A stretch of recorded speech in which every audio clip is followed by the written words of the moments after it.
da yutmayasan ha. Aslan gölgesinden belli olarmış, tilki gölgesinde yatmayasan ha.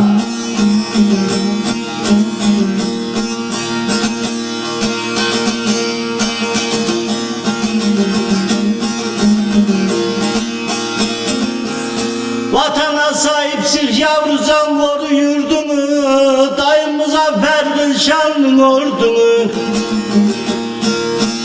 Arif ol, kamil ol, koru her dini, küfredip günaha batmayasan ha.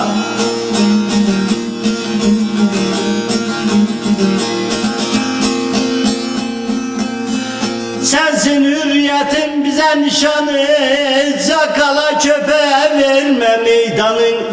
Mustafa Kemal'dir liderin tanı, şaşırıp toprağın satmayasan ha.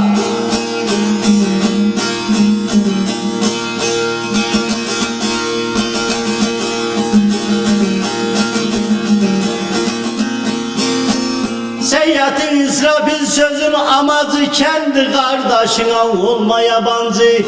Oğlunu kardeş bil, kızını bacı, kul edip dışarı itmeyesen ha.